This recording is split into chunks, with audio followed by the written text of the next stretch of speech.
Hi, my name is Jameer Holly, and I am on IndieGoGo trying to get funds for my business that I want to start. So here we go. It's my first time doing a video, so you gotta work with me here. Please, please work with me here. So my name is Jameer Holly, and I'm an automotive tech. Oh, sorry. Yeah, I was watching videos to give me an idea of how I should make mine. But yeah, my name is Jameer Holly, and my background in the automotive industry. I've been working on cars for about 5 years now, and I'm really interested in working on cars, and I've loved it since I've been starting. Even before I started working on cars, I loved it. So, that 5 years I learned a lot, with working in shops and spending time with people who knew more than me and working with them and books and all the stuff that I took so I can really go far in the career field that I love, which is the auto industry. Um, and working in the auto industry, I have a list of questions I'm asking myself since I have no one to assist me. But I guess it'll work out that way. What I have realized about the mainstream auto industry, I've worked in dealerships, well, a dealership. I'm not gonna lie. I worked in one dealership. I've worked in an independent shop, and I've worked in like a mainstream chain shop. That's in multiple states and multiple locations. And I've realized one thing about them. They all are income driven. They're not really driven to take care of the customer. I mean, in some cases, you have the people that really care about the customers, but mainly, especially on the corporate level, they really care about the income. And I think that's kind of wrong because, they pretty much steal from the customers, and I've seen it happen a lot. And I'm a God-fearing guy, and it's wrong, and your conscience is wrong, even if you're not God-fearing or you don't believe in God, you have a conscience and know these things are wrong. And this is why I want to start my own business, because I want to get away from that kind of business structure, be able to start my own business and, be successful. God willing. So, what do we face in the automotive industry as technicians? We face a lot. I mean, with just having to deal with management, and management are income driven as well. So they make us work like machines, and I'm pretty sure that I can relate to many other fields of work, and production based markets, when you have to produce to get an income, which is almost every kind of market. When you work for somebody, they want you to work hard, to pretty much make the company make money, make them their bonuses, and they don't really care about your well-being in some cases. I can't speak for everybody, but that's the case in some cases, So, I want to get out of that. I really do. I really do. How can I solve the problem?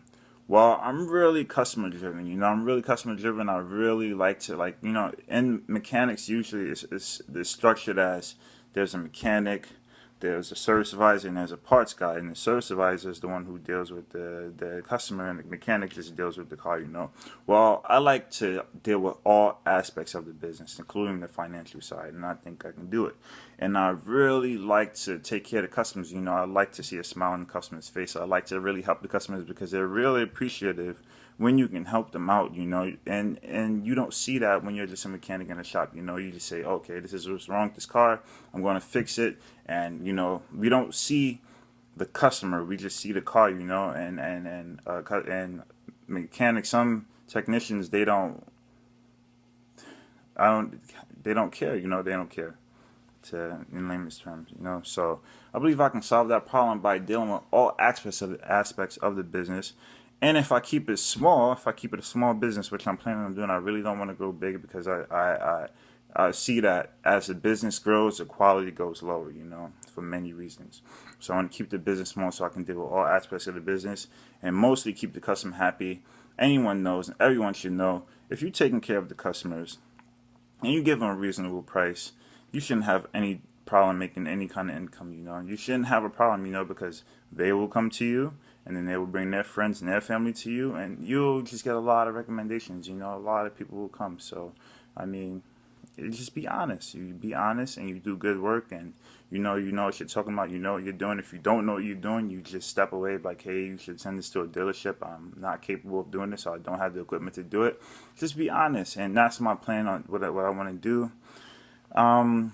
So all of the proceeds that I'm looking to raise is pretty much going towards the equipment for the shop. I mean, right now I'm in a deal with the owner of the shop. He's renting it out. He also owns a dealership, but he owns a shop and he's wanting to rent it out. So I'm in a deal with him trying to find a reasonable rent rate for me and my business partner, which is trying to rent the place. You know, we're a startup company, so, you know, we have to go through all of the beginning stages of, you know, starting a business. So that's what we're going through. And I've been working in the field for 5 years. And he's been working in the field for longer than I've been alive. I'm 20 years old. I don't know how old he is, but I think he was working on cars for 45 years. So he's seen it all. You know, and that's why I want him to be my partner. You know, because I'm still a sponge. I'm still soaking this information up. So all the proceeds will go towards the equipment that we need. Like I said, we've been in the business for a little long time. He's been in the business for a long time, but I've been in the business for a reasonably long time. And I have a lot of equipment already, you know, I have a lot of tools that I need and stuff like that, but there's still stuff that we need when we open our own shop. You know, there's shop-specific equipment that we need, you know, that you wouldn't own yourself. You know, there's big things like presses and lifts and things like that that we need in the equipment, cleaning equipment, all that stuff. And I'm expecting it to be like around $10,000 to $12,000. It might be more. I'm being a little conservative, but, you know, we're just trying to work with what we have. You know, I'm trying to keep my overhead low, so we can charge the customer less. You know, if you keep the business small, we have less overhead. That's the less we have to charge the customers, you know, to cover our overhead. You know, that's what I want to do. Because like I said, I like to see a smile on the customer's face. I like to keep them happy, and, you know, it's just, you know, that's what keeps me, you know, keeps me going, you know. So hopefully you guys get to see this and you share it around and just donate what you can. I mean, anything will help, and I'll really appreciate it. And yeah, I mean, I think this is what America was founded on, you know. This is really what America was founded on. You know, we came over here, we came over here, you know, and as human beings, and we started these small businesses that were integrated within the community. You know, we were integrated with the community. You know, of course, you had to be reliable and stuff like that, you know, because you're serving your community, you know. So, of course, like, and if you look at older products as well, you will see that they were made more durable and long-lasting, you know, because these companies are really, like, trying to give quality work and quality products to their customers, you know. And I want to keep that going by giving quality automotive repair and service to my local customers as well, you know. And also empower other technicians, you know, technicians who's going through it at their shop. You know, they're really knowledgeable. They can start their own shops, but they just feel so dependent on working for another shop, you know, that's only out for their best interest. And every mechanic can agree with me on this one. If you work for a company, those people are in it for their best interest. They're not in it for your interest, you know. And you are the foundation of the business. You know, if you aren't there, nobody's getting work done. You know, the shop is not making money because the customer came in to get their car worked, and that's what they came in for. They didn't come in to speak to a middleman. You know, I mean, it's more convenient, but I mean, that's not what they came in for. They came in to get their car repaired, and you, the mechanic, is the one who's going to fix the car. So if you learn skills to be able to communicate with customers and financial skills, accounting and stuff like that, you can empower yourself to become a shop owner like myself. I don't own a shop yet, but this is what this campaign is for, so I'm trying to do it now. I'm sorry for this thing to be so long, but, you know, I'm just trying to get my point across the best way as possible. And please, you donate anything that would really help. I really appreciate it. And thanks, guys, for even watching, you know, just watching this thing, you know. It's my first video, so kind of nervous. I know it's not, you know, probably not the best, but, you know, just being honest. And where can you go wrong with being honest, you know? Alright, guys, thank you for watching.